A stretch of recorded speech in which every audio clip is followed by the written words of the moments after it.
एक बार फिर से आप सभी का स्वागत है। हम अध्ययन कर रहे हैं शमूएल की पहली पुस्तक का और अब समय है कि हम उसके 30वें अध्याय पहले वचन से आगे का अध्ययन करें। मेरे प्यारे भाई बहनों, जैसा कि हमने 29वें अध्याय में पढ़ा है कि पलिश्तियों के जो सरदार थे वो दाऊद पर संदेह जताते हैं और जैसा कि हम देखते हैं जो राजा आकीश है उसका विश्वास बहुत था दाऊद पर कि दाऊद का चरित्र अच्छा है और वो हमारे साथ वफादारी से युद्ध करेगा। लेकिन पलिश्तियों के और अन्य सरदारों के दबाव में आकर आकीश दाऊद को यह आज्ञा देते हैं कि भाई तुम पलिश्तियों के देश में से चले जाओ। और ऐसा ही अब हम 30वें अध्याय में पढ़ते हैं कि जब दाऊद पलिश्तियों के देश में से निकल आते हैं और वो दक्षिण में जाकर सिगलाग नामक जगह पर पहुंचते हैं और उनके पहुंचते ही वहां हम देखते हैं कि तीसरे दिन जो अमेलेकी लोग हैं उन्होंने सिगलाग पर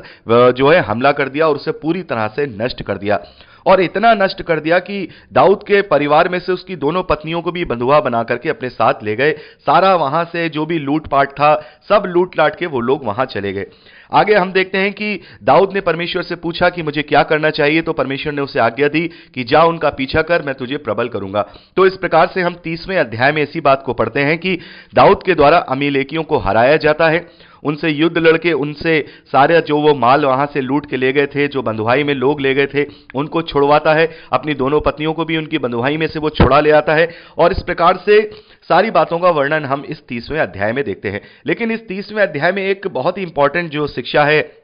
दाऊद का न्याय हम यहां पर देखते हैं। बहुत ही अच्छी तरह से यहां पर दाऊद ने न्याय किया है। आपने पढ़ा होगा कि जब दाऊद अमेलेकियों से जीत करके लौटता है तो वहां पर जैसे कि हमें पता है कि 600 लोग उसके साथ थे, उसमें से 200 लोग जो थके हुए थे वो पीछे रह गए थे और दाऊद ने उन्हें कहा था कि भाई तुम यहीं रुको, हम आगे 400 लोग जाकर के उनसे युद्ध करेंगे। और युद्ध करके जब वो लौट रहे होते हैं तो उन 200 लोगों को जो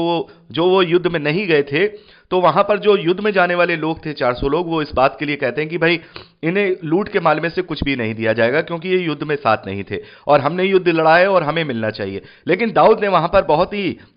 न्याय के साथ वहां पर यह बात कही है कि चाहे कोई गया हो चाहे कोई नहीं गया हो,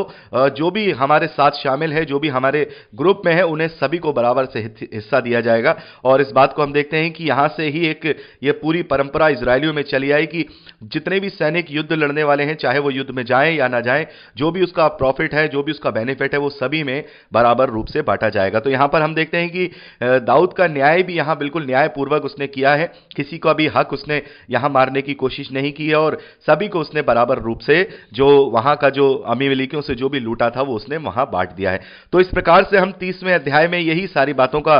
वर्णन पाते हैं मेरे प्यारे भाई बहनों। और इसमें और कोई विशेष और स्पेशल बात ऐसी नहीं है जो हम विशेष तौर पर यहां पर उन्हें डिस्क्राइब करें या उन्हें समझे। और मैं आशा करता हूं कि आप इसे पढ़ चुके होंगे और पढ़ के ही इस पूरी घटना को आप अच्छी तरह से समझ गए होंगे। ये एक युद्ध की घटना है, एक वर्णन है कि किस प्रकार से अमेरिकियों ने वहां पर हमला किया और उसे युद्ध में जीत लिया और उसके बाद जो दाऊद हैं उनके द्वारा वापस सारी वस्तुओं को प्राप्त कर लिया गया है। तो ये सारा वर्णन हम 30वें अध्याय में पढ़ते हैं। और अब चलते हैं मेरे प्यारे भाई बहनों आखिरी अध्याय 31वें अध्याय की ओर, जो कि शमूएल की पहली पुस्तक का आखिरी अध्याय है और इसमें केवल 13 ही वचन पाए जाते हैं जिसमें शाऊल और उसके तीनों पुत्रों की मृत्यु का वर्णन मिलता है। यहां पर हम देखते हैं कि पलिश्तियों से इजरायलियों की लड़ाई हो रही है और इस लड़ाई में पलिश्ती बहुत ही प्रबलता के साथ इजराइल पर विजय होते हैं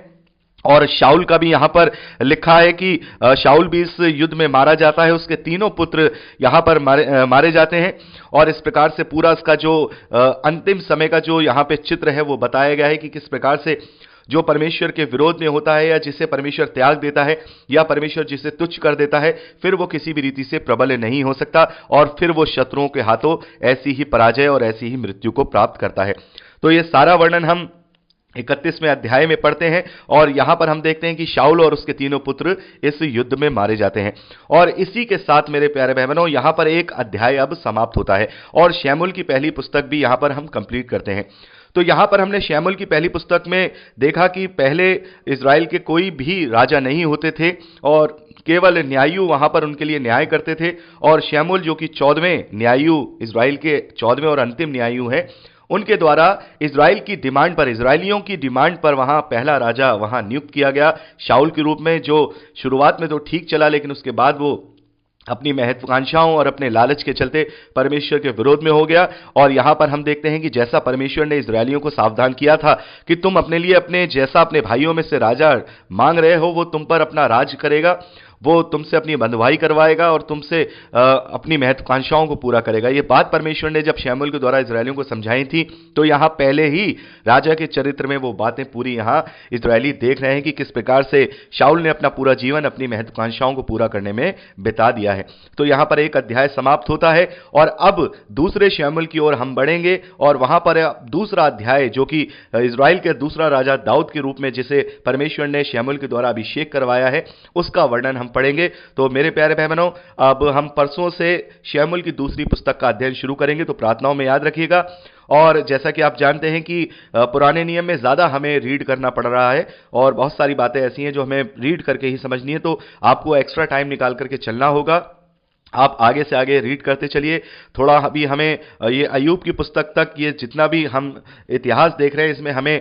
दौड़ना भी है, उसमें भागना भी है, क्योंकि बहुत सारी घटनाएं ऐसी हैं जो केवल वर्णन के रूप में, एक इतिहास के रूप में लिखी हुई हैं, जिसे हम केवल पढ़ के ही समझ सकते हैं। जहां जहां ऐसी बातें होंगी जहां हमें डिस्क्राइब करना है, तो मैं वहां वहां डिस्क्राइब भी आपके लिए करूंगा, ताकि हमारा अध्ययन कंप्लीट तरीके से एक अध्ययन हो जाए। तो मेरे प्यारे भाई बहनों, मैं चाहूंगा कि आप मुझे एक फीडबैक जरूर दीजिए कि ये जो हम पुराने नियम का अध्ययन कर रहे हैं, इसका जो पैटर्न है, इसका जो तरीका है, उससे आप संतुष्ट हैं, उससे आपको ये सही लगता है या इसमें कोई और हमें चेंजेस करने चाहिए। तो आप मुझे अपना फीडबैक जरूर दीजिएगा कि हम अपना जो ये पुराने नियम का अध्ययन कर रहे हैं वो ठीक कर रहे हैं, कैसा कर रहे हैं। मैं आपके फीडबैक का इंतजार करूंगा। तो जितने भाई बहन इसे सुन रहे हैं, चाहे वो आज सुन रहे हैं, चाहे वो कल सुने या फिर वो उसे एक हफ्ते बाद भी सुने, अपना फीडबैक मुझे जरूर दें। प्रभु आप सबको बहुतायत की आशीष दे। Praise the Lord. जय मसीह की।